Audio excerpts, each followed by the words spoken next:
স্বামী স্ত্রীর দ্বন্দ্ব হলে সন্তান আহত হবে, অশান্তি হবে, ঘরে অশান্তি হলে পরিবারে অশান্তি হবে, ভাই বোনেও অশান্তি হবে, অনেক কিছু অশান্তির আগুন জ্বলবে, লন্ডভন্ড হয়ে যাবে জীবন ব্যবস্থা। এখন শয়তান বলে যে সবচেয়ে বড় কাজ আমার কাছে স্বামী স্ত্রীর দ্বন্দ্ব লাগাই হবে। আজকে জানেন আসছেন, যদি বললো কাইজা করে তুই আসে, চেষ্টা করবেন কি মোনাজাতের পরে আর একটু বাড়িতে তাড়াতাড়ি কম যায়, আর একটু পরের দিকে কথা ঠিক কিনা করে। আর যে মহব্বত ভালোবাসা থাকে বিদায় ঠিক মতো পান টান বানিয়ে কেটে দিয়ে থাকে, পেলে কোনো যে মোনাজাত হয়ে গেছে তাড়াতাড়ি ব্যক্তি যায়, কথা ঠিক কিরকম। আপনারা ভালো মানুষ, অন্য জায়গার মানুষের কথা কইতেছে, আপনারা এই সমস্ত কাজ করেন যায়। আচ্ছা, স্বামী স্ত্রীর দ্বন্দ্ব, ক্লেশ, তর্ক বিতর্ক, দূরত্ব হলো সবচেয়ে অশান্তির জিনিস। হয় স্বামী আগে মারা যাবে না বউ আগে মারা যাবে, দুইজনেরই হায়াত কমবে। আর যে মহব্বত ভালোবাসা থাকে তাহলে হাড়ের রক্ত ব্লাড সার্কুলেশন ভালো হবে, শান্তি হবে। শান্তি হলে নামাজ পড়বে, জিকির করবে, জান্নাতে যাবে। আর যদি তা না হয় তাহলে স্বামী স্ত্রীর তর্ক বিতর্ক হলে পরে বা অর্ধেক খাবে অর্ধেক খাবে না, ওই পার্কে যায় সেরা আর দুই বন্ধুর লোক গল্প করে রাত 12টা পর্যন্ত কাটিয়েছে। এই সময়টা আর স্ত্রীকে দিবে না। সে আসার পরে কি করবে, খাবে আছে নাকি দাও, ফেললে ভালো লাগতেছে না, এ কথা বলে পুরো খেয়ে ঘুমাবো, সকালবেলা ওরা অফিসে চলে যাবে ওরা। তাহলে এই দীর্ঘ 4-5 ঘন্টা সে তার স্ত্রীকে সময়টা দিল না, কথা ঠিক কিনা বলে। এইভাবে অশান্তির আগুন চলতে থাকবে। অর্থাৎ স্বামী স্ত্রীর দ্বন্দ্ব ক্লেশ লাগাই দেয় যে শয়তানে, ওই শয়তান কাজের মধ্যে প্রথম স্থান অধিকার করে। আর যেই ব্যক্তি জিকির করবে তার স্ত্রীকে জিকির বাতাবে, জিকির করবে, দুইজনে জিকির করলে ইজা জাকারুল্লাহ খালাসা ওই জায়গা ভালোবাস পসা, জিকির করলে শয়তান দূরে যাবে আর কোমন ছড়া দিতে পারবে না, স্বামী স্ত্রীর মহব্বত বৃদ্ধি হয়ে যাবে, দুইজনে জান্নাতে যাবে। এই জন্য যে সংসারে জিকির আছে ওই সংসারে শান্তি আছে। ছেলেরে এই জিকির কর, হ্যাঁ এই জিকির কর, ঘরের স্ত্রী ঘর জিকির, এটা হুকুম দিতে হবে। আর সাথে সালাতে ওয়াস্তাবির আলাইহা আমাদের হুকুম, জিকিরের হুকুম, কোরআন তেলাওয়াতের হুকুম। ইনশাআল্লাহ তাআলা শান্তি প্রতিষ্ঠা হয়ে যাবে। রাজি আছে?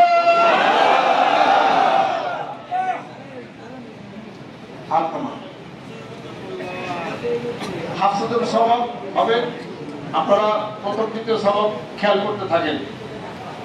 আর মেহেরবানি করে এই আসর থেকে মাগরিব পর্যন্ত দোকানে যা করছে আর গল্প করেন না।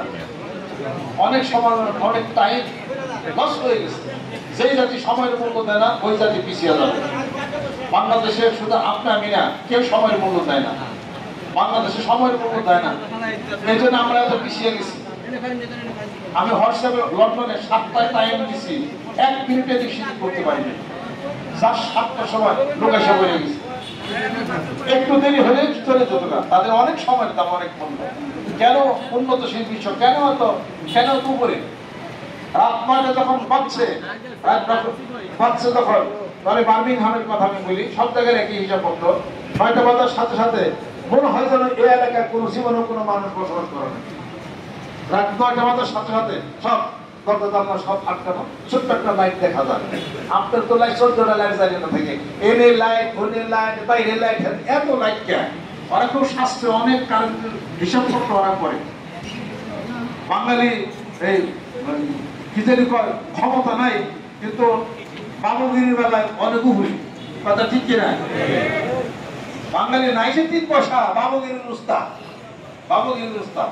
রাত 9টা তখন বাজবে, তখন খাওয়া দাওয়া তারা সারা করবে। 9টার মধ্যে খাওয়া দাওয়া সেরে করে ঠিক 9টা সাড়ে 9, সর্বোচ্চ 10টার মধ্যে তারা ঘুমাবে। সকালবেলা ঘুরে তারা উঠে যাবে। আপনি কি করেন? ওই 9টার সময় তো এই সাথে নামাজ পড়লাম, এরপরে খাওয়া দাওয়া আছে, তারপরে কিছুক্ষণ মোবাইল টিপায়, মেয়ের ডাক পরে, পোলার ডাক পরে, কাপু তুমি দেখো আমার কাজ আছে, ও খেতার নিচে যায় রাত 2টা পর্যন্ত মোবাইল টিপা, কথা ঠিক কিনা? এই জাতি পিছিয়ে যাবে না, কোন জাতি পিছিয়ে যাবে বলে? লন্ডনে যান, এই অবস্থা দেখবেন, গাড়ি করে হ্যান্ডপান সবকিছু বন্ধ, টুকটাক সব ঠিক মতো খাওয়া দাওয়া করে। আমার সকাল ভোরে তারা উঠে গেছে। তারা ওইখানে বক্তব্য দিলাম, 7টা টাইম দিচ্ছে, আমাকে বলছে 1 মিনিট এদিক সেদিক করা যাবে না। আমরা তো 7টায় দিতে মনে করি যে 7টায় দিচ্ছি, 7:30 লোক আইব, আমি 8টা থেকে কথা বলি, না না এইগুলো ওরা 7টায় একে ঠিক কথা হবে টাইম মতো আধা ঘন্টা আগে এক ঘন্টা আগে যাই হালে ফটাফট লোকজন সব বসে গেছে, তারা কথা শুনবে, তারা আলোচনা করবে। তারা মুরিদ আমার বাহিরের মানুষ, তারাই এটা ব্যবস্থা, বাহিরের মানুষ ওনারাই ব্যবস্থা করছে, টাকা পয়সা ওনাদের কয়েক লাখ টাকা খরচও ওনারাই ব্যবস্থা করছে। ওগুলো তো হোয়াটসঅ্যাপে তো মুরিদ নেই। যাই কিছু হোক, তাদের দেখছি তাদের নিয়ম কানুন হিসাবপত্র। আপনারা বাঙালির যারা আছেন, আপনারা ঘন্টার পর ঘন্টা সময় নষ্ট করেন এখানে বসে ওখানে বসে।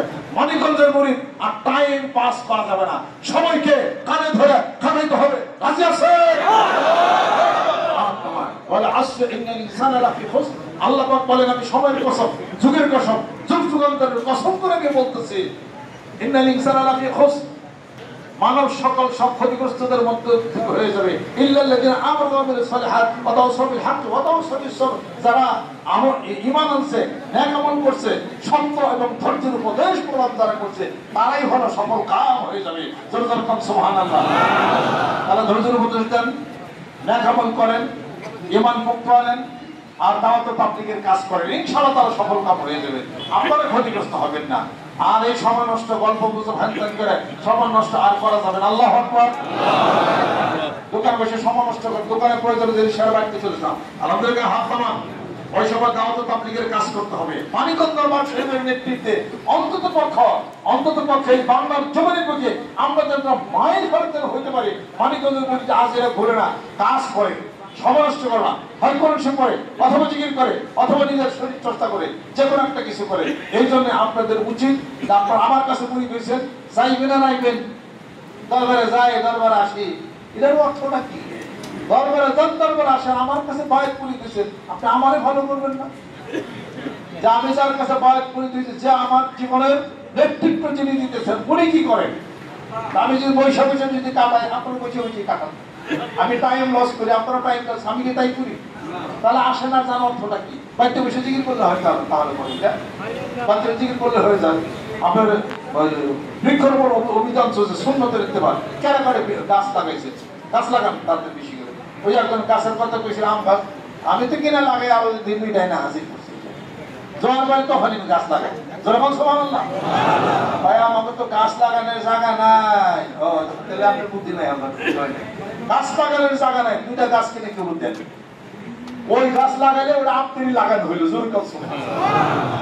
আমার দেওয়া গাছ কত মানুষের বাড়িতে আছে, কত মানুষের বাড়িতে আছে, গাছ লাগাইছে, ওই গাছ বড় হয়েছে, সেই গাছ কাইটা খাট বানায়া ওই খাটের মধ্যে আমি শুয়েছি, তাও 20 বছর আগের কথা বলি, তাও 20 বছর, এরা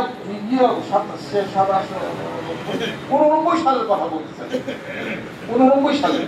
ওই যে 81 গাছ আছে বড় হয়েছিল, ওইটা দিয়ে আমি খাট ওটা বানাইছি।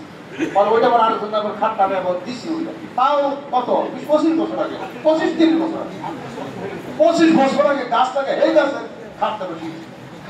কয়েকদিন আগে কিন্তু কাঁঠাল গাছ লাগাইলাম, 13 সিঁড়ি কাঁঠাল ধরছে, ছোট ছোট গাছে, কাঁঠাল তৈরি সকালে তো কাঁঠাল গেছি, আরো দিন খারাপ দিয়ে শুরু করে দেন। জোরে বল সুবহানাল্লাহ। সময় কম, কাজ অনেক বেশি। জোরে বল ঠিক কিনা? 5 কোটি মানুষের টার্গেটটা মাঠের ময়দান নামছে ইনশাআল্লাহ তাআলা। একটা মাইল ফলক হবে, কাজ হয়েই যাবে ইনশাআল্লাহ তাআলা।